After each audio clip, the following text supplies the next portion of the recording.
Antiquities and Treasure.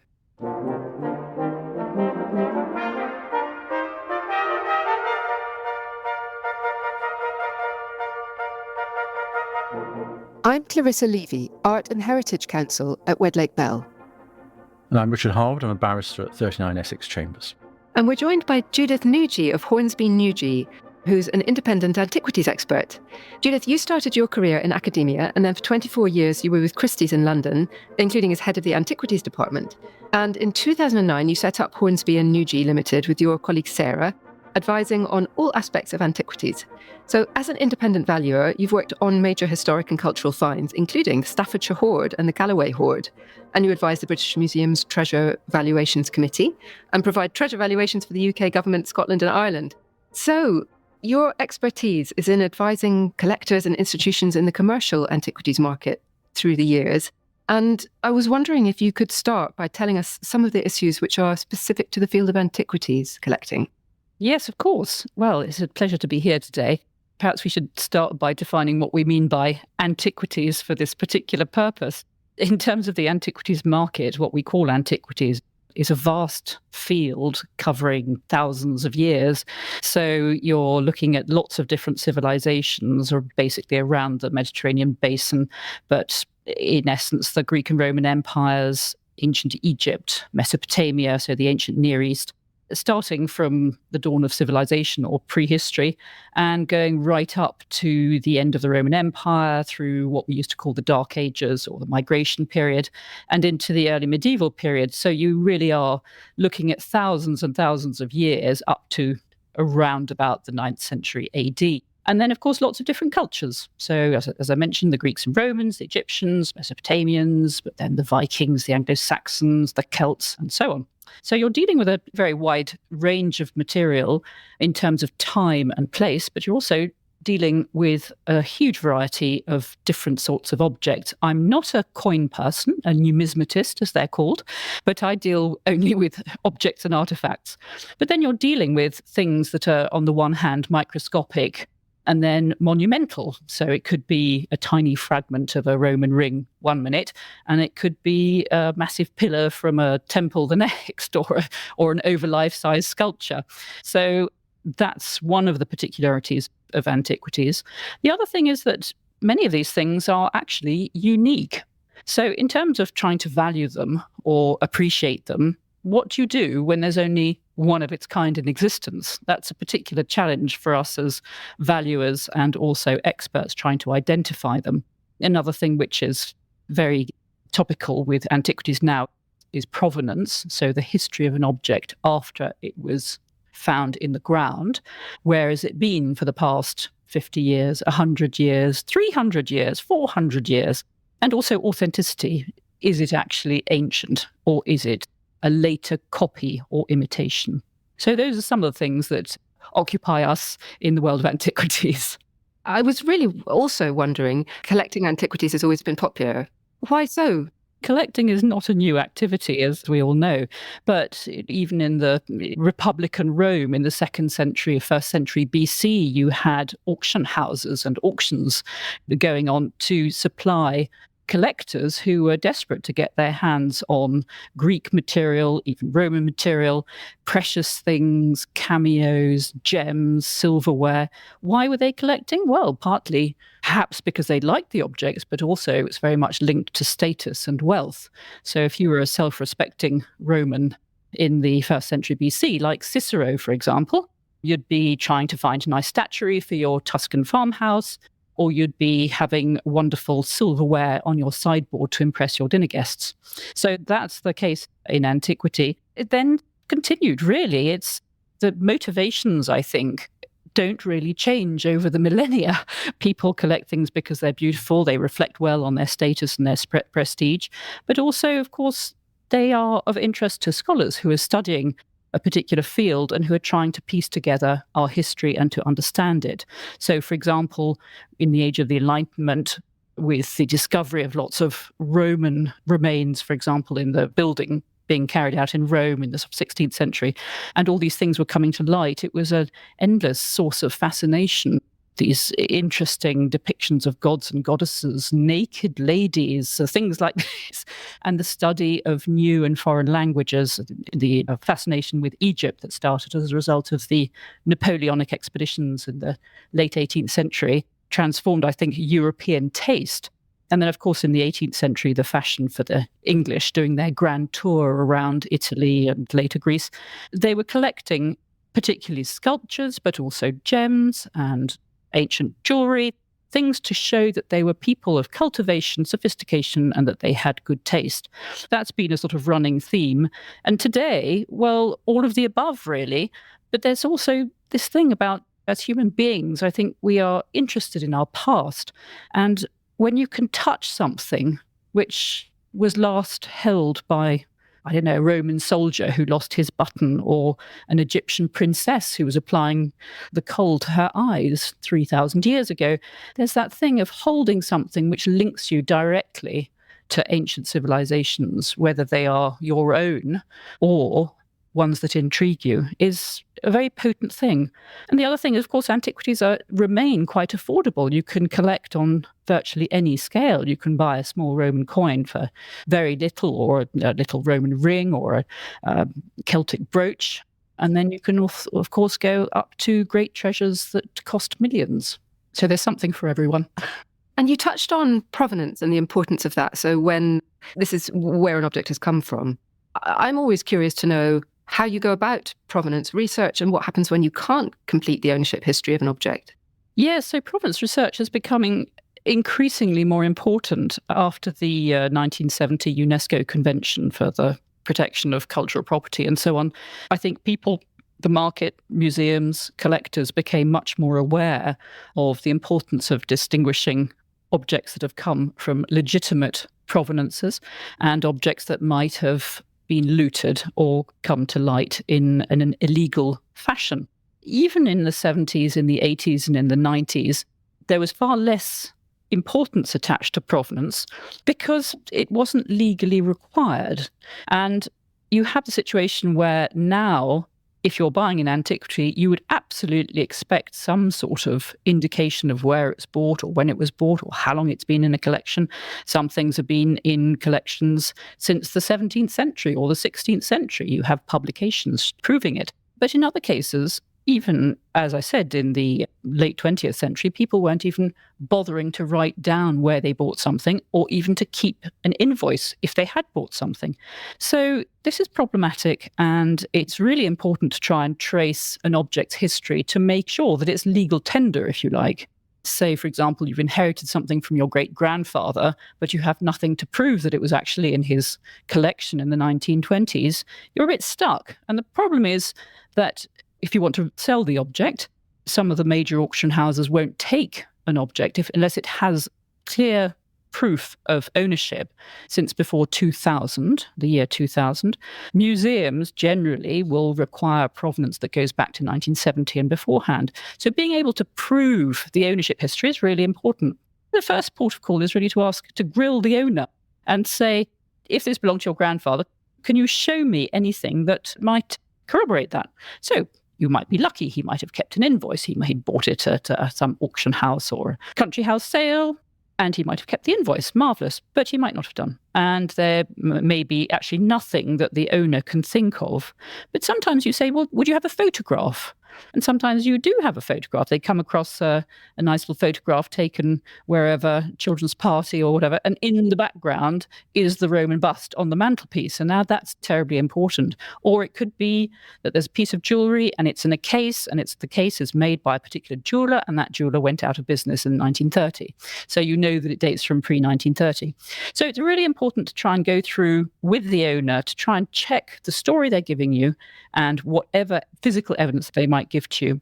But then if that isn't going very well, you can also look at auction records. It's always important to cross-reference and to check any provenance they might give you. So, for example, something might be published in a catalogue. Well, you have to go back to the catalogue, check that all the information is correct. And in that catalogue, you might have a reference to something else. There might be a publication. In that publication, you could also find a footnote and with a reference to something else. So you follow the paper trail and always check the information. But of course, there's also following things up with auction houses or dealers, actually getting in touch with them and saying, do you have records of this? Do you remember? And sometimes people give us information in confidence, which they might not otherwise release so easily. That's also interesting. And then, of course, there's library work. So there are lots of archives in libraries, but increasingly online, very useful databases like the Arachne database for classical sculpture.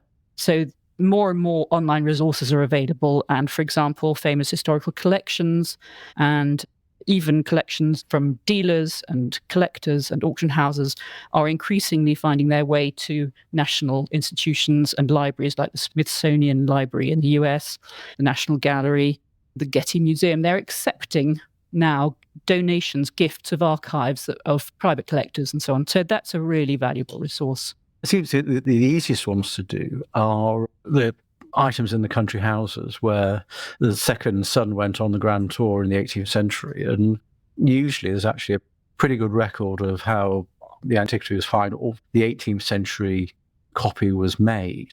That's the gift, isn't it? Yeah, and then you sort of, often it's in the context of where they're fixed to things, and sometimes you'd be sort of tracing them through Victorian postcards and photographs in country life to spot them in the background. Exactly. Which is great fun, but in a sense that's relatively easy on those particular items also, where there's not actually, usually the issue probably isn't more recent question of ownership, but has this situation of looking at provenance changed over the last few decades from a historic view that, well, you may have an issue on ownership, but limitation periods, you're only looking back 6 years normally. You don't have to go that far back to establish that whoever's selling it has title, to the situations we have at the moment where that may be an issue purely on ownership, in a sense, but also whether it's been unlawfully excavated, whether there's been unlawful export, and the moral issues which may well come in if legal ownership has passed. We discussed Holocaust spoliation with Bishop Aronovich a few months ago on the podcast, but a whole series of often ethical issues relating to provenance as well as the legal ownership issues. Has that changed how you deal with the issues? I think it has. There's more of an awareness nowadays of things being taken out of countries illegally. And of course, what happens also sometimes is that with scholarship that moves on, something that's been in a collection, for example, for 50 years, it suddenly, with an excavation in a country of origin, suddenly reveals that the type of object in that collection can only have come from a particular area. And so that's new knowledge, if you like, informing that this object may probably have come out of the country without a... And then there is the question of whether you want to try repatriation and so on, which is not easy. It's actually, depending on the countries, it can be very costly for the owner of the object to go through the process of trying to repatriate the object to its country of origin. And even then, is the country of origin in a state to receive the object and look after it properly? Some of these moral questions come up in the world of treasure as well, which I'm very keen to ask you about. So to someone like me who's not familiar with the treasure rules, how would you explain what treasure is? So what is treasure when we're talking about Britain and Ireland? Well, it's defined under the Treasure Act as any metallic object with at least 10% precious metal content, gold or silver, and is at least 300 years old when it's found. So that's one definition. So objects with 10% precious metal content. Any group of two or more metallic objects of any composition of prehistoric date that come from the same find. So that's prehistoric finds don't have to have as much as 10% precious metal content. Then there's coins, which, as I said, I don't deal with, but coins, again, with 10% minimum precious metal content, as long as there are two found together, they're classed as treasure, or if there are 10 found together that are base metal, they're also classed as treasure. And then any object, whatever it's made of, that is found in the same place as or has previously been associated with another object that's been classed as treasure. So that's the actual definition. It's basically stuff that's under the ground, that's over 300 years old and has some precious metal content. So there's an enormous amount of this material around, a huge amount, absolutely huge amount of treasure, and people come across it sometimes by chance. I remember an Anglo-Saxon beautiful gold disc pendant that was brought to me when I was at Christie's in the mid-1980s. And it had been found by somebody on the Isle of Sheppey, just in the shingle. He thought it was a gold bottle top, and he put it in his pocket, and it stayed in a matchbox for about 25 years until he saw a programme on the television about the Anglo-Saxons, and he thought, aha. So he brought it to Christie's. I identified it as an absolutely magnificent gold disc brooch. It was sold, and it's now in the Ashmolean Museum. So those are chance finds. But then, of course, there's a huge amount of interest in metal detecting, particularly since that's really developed since the 1970s. So there are an awful lot of people going out specifically to find material. I'm curious because the experience that I have had most recently professionally with treasure, it wasn't actually treasure at all, the object, although it could have been because it was Scotland, which has different rules or had different rules. And what I'm curious about is that object was made of ivory. But it seems to me that from what you've just said, metal is the thing. Metal seems to be an important component. So if you've got an object made of stone, a work of art carved into an ancient piece of stone or bone or something, that can't be treasure. Well, it can be if it's found in association with something is classed as treasure. So, for example, something with some part of metallic content. But at the same time, the laws have recently been amended to try and cover things that don't have precious metal content. So to get round, for example, the Crosby Garrett helmet, which was made of copper alloy, bronze, basically, with tinned lead, had no silver or gold. So therefore, it didn't come under treasure laws. But even so, the regulations are such that it is still dependent on some metal content. So, for example, if it's at least 200 years old and it is at least partially made of metal. So it is a bit strange. It is a bit strange. And can you explain the portable antiquities scheme? It might be quite a big question, that. But what's that and how is it different from treasure? So the portable antiquities scheme was set up in order to deal with treasure, but also really its main function was to record archaeological finds found by the public, to educate and promote knowledge and understanding of archaeological finds and treasure, and to help people report their finds. So what it really is a network around 40 finds liaisons officers. They're based in museums and archaeological services all around England and Wales, and 6 national finds advisors. And all of these people are administered by a central unit in the British Museum. So their role is to go out and help people, be a port of call for people to come and report their finds, and then they can add them to this extraordinary database. So the Portable Antiquities Scheme runs a database which now has over 1.5 million objects on it, which is an absolutely extraordinary resource, not just for the public, but also for archaeologists. And something doesn't have to be classed as treasure to be put on the database. It's finds in general. So this is absolutely marvellous. In the process, of course, the finds liaisons officers will help the public identify whether their object might be treasure or not, and will facilitate the reporting of such an object to the coroner, because there is a strict process here. If you find something that you suspect might be made of treasure, you either declare it to the finds liaison officer or you declare it to the coroner. But normally you'd be in touch with the finds liaison officer, who might send it up to the British Museum, record it, might send it up to the British Museum. It might have scientific analysis. A coroner will then decide whether it does fall under the category of treasure.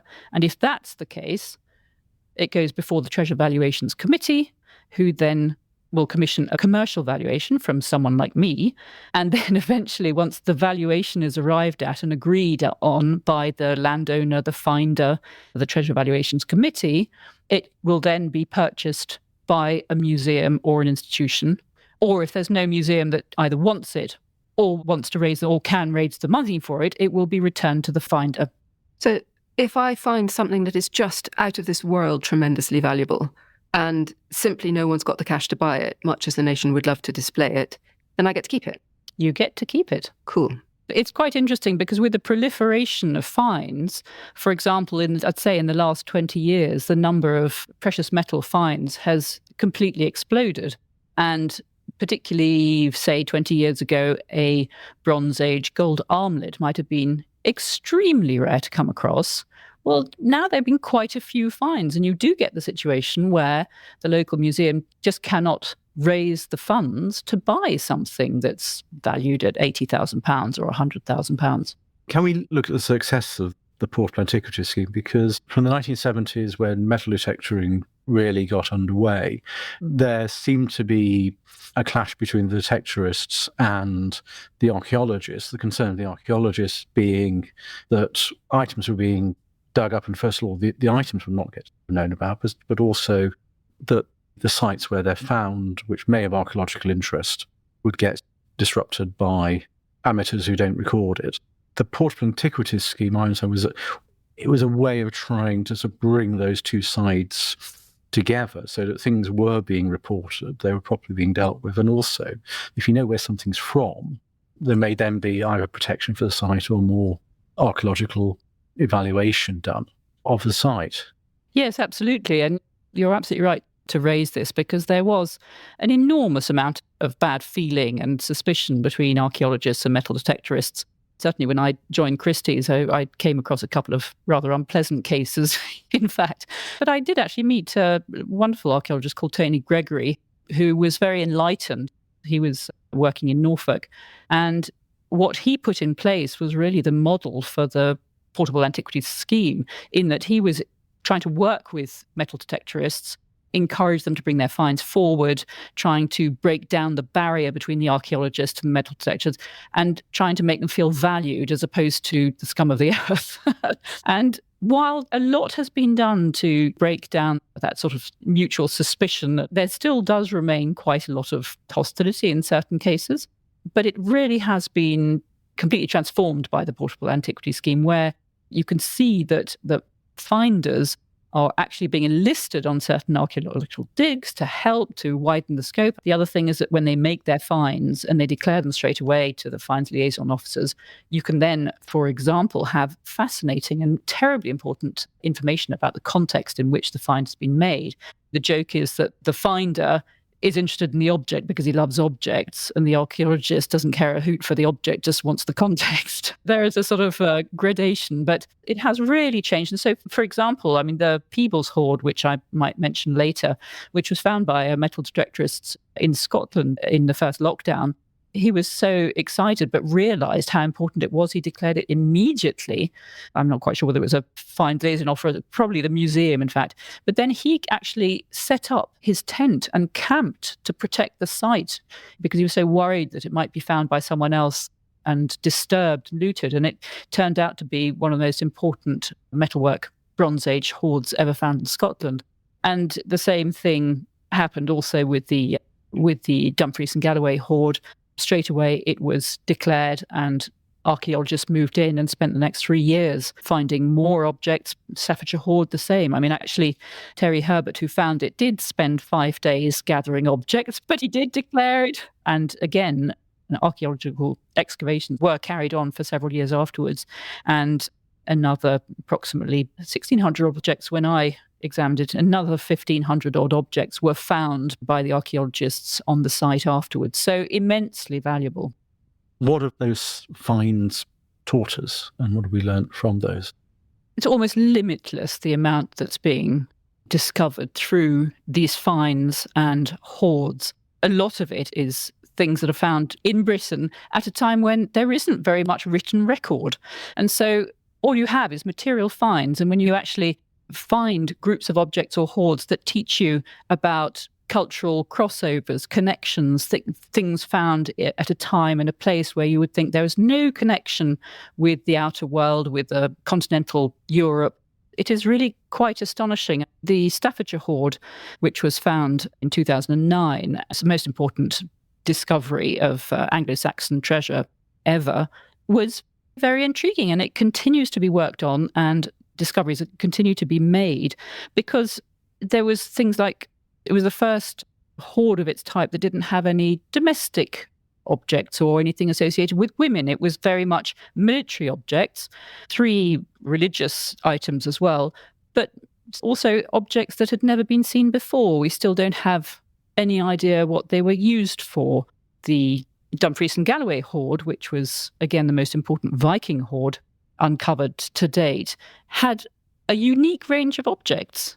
very rare objects. When they were buried round about 900 AD, it was an accumulation of objects that spanned several hundred years. And the analysis of the textile and silk, the organic material that surrounded the main vessel that was found, the layer of the Viking silver that was found at the top, but then this extraordinary lidded cup that contained an astonishing array of gold and silver objects, including brooches that were unknown in type, an extraordinary gold pin with a sort of aquatic bird at the top. There is no parallel for that at all. Very intriguing objects made, so one particular one made of rock crystal that had been then repurposed and wound with gold and encased with a sort of gold casing to make it into a sort of flask. We still don't know exactly its use, but it seems to be rock crystal that might date for the late Roman Empire period and then reused as a very special object and a precious object, rock crystal being very, very precious. And there's, a whole host of other objects in these hoards which defy our understanding, but with analysis will teach us a lot more about trade links, transport links during the time, and also cultural links. And showing there were collectors of antiquities in the Dark Ages. Well, absolutely. What we call the Dark Ages is now more commonly known the Migration period. But again, very little was known because there's very little written record. And the thing about these finds is that as well as being magnificent treasures, they're also everyday objects. So the things that are learnt from the everyday objects are almost more important to archaeologists and historians. When you have written record, it tends to tell you about princes and aristocrats and church people and people of high status. It doesn't tell you how many buttons were on a Roman soldier's tunic. And these finds that are being made are showing us where people were traveling, what they were carrying with them, the fact that they might actually have things on them that are precious relics that they've kept. So a picture of history emerges, which you just simply wouldn't have otherwise at all. So really the material finds are completely changing our understanding of history. The Sutton Hoo ship burial that was found in 1939 was the first material evidence of this sort of rather mythical society that's described in the epic poem Beowulf. There was this talk of these aristocrats and their great halls and their shield and their helmets. And for the first time, a helmet was found, or remains of a helmet, that was exactly described in the Beowulf epic. For the first time, people thought, this society actually had some basis in reality. And similarly, with the Staffordshire hoard, with the Galloway hoard, you have these objects that are evidence of something going on that we were unaware of. Until the Staffordshire hoard, for example, only about 10 gold sword pommels, so that's the bit on the top of your sword, the handle of your sword, only about 10 had been found throughout 20 years of the Portable Antiquities scheme. In this one find, you've got, 69 gold pommels? So until then, you've only found 10 over a number of 15 years. And then suddenly in one spot, you've got 69. So where you thought, we must have had n number of aristocrats who had been wealthy enough to have this sword, suddenly you're thinking, well, all of this is turned on its head. So our understanding of history, of society, of what was going on is being transformed. I think we're both speechless. Yeah, actually, I was about to say exactly that. We are. I'm not an archaeologist nor a historian, so what I'm saying is a bit rambly in general, but it is really fascinating.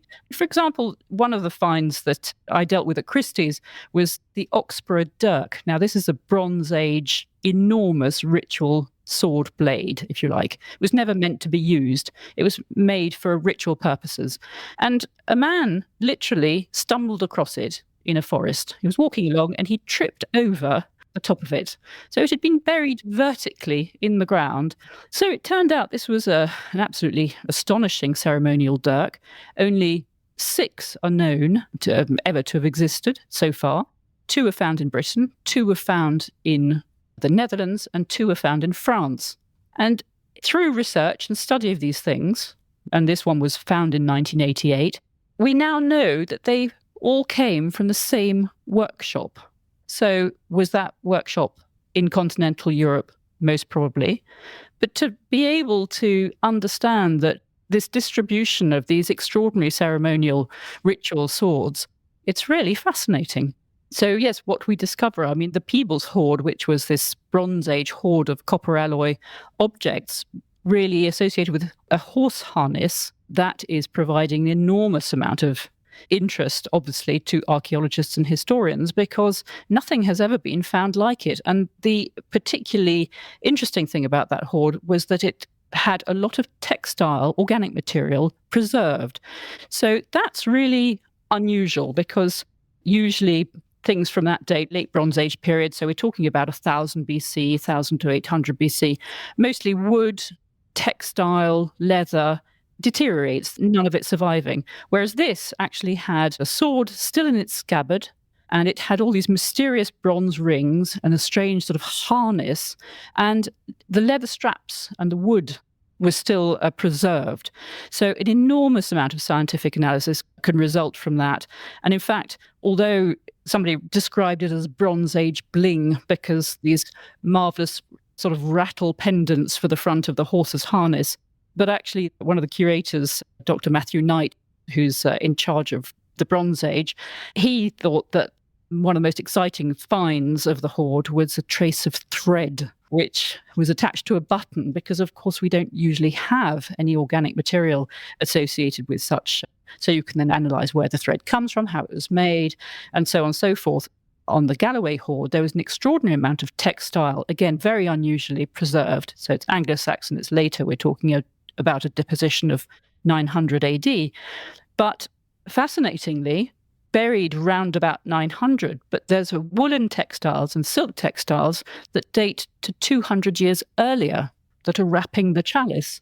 And they come from Byzantium, they come from Constantinople, which is way over in Turkey. So some of these objects have come from very far afield. In fact, the chalice, which was first thought to be probably Merovingian, so from continental Europe, was later understood, looking at the iconography, to have Zoroastrian symbols on it.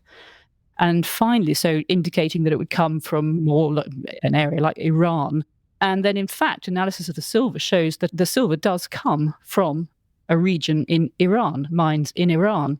So you've got this object that's come from Asia that's containing all sorts of objects, including Anglo-Saxon silver, this very intriguing and unique objects, and then these strange little pellets of earth right at the bottom that again have been wrapped up in textiles. So they're all very precious.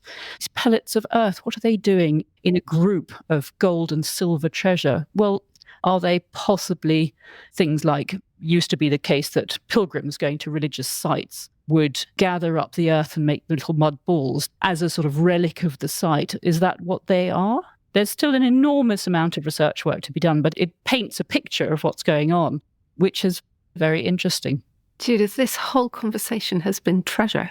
I could listen to you all day talk about the memorable cases you've worked on and all the things that we can learn in this field. And just want to thank you so much for giving us so much food for thought and sharing a tiny fraction of your knowledge with us.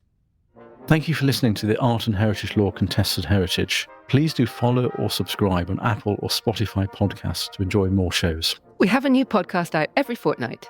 If you're able, please take the time to rate us and put down a review. The show is also on the 39 Essex Chambers website, along with podcast series on topics such as artificial intelligence, climate change and planning.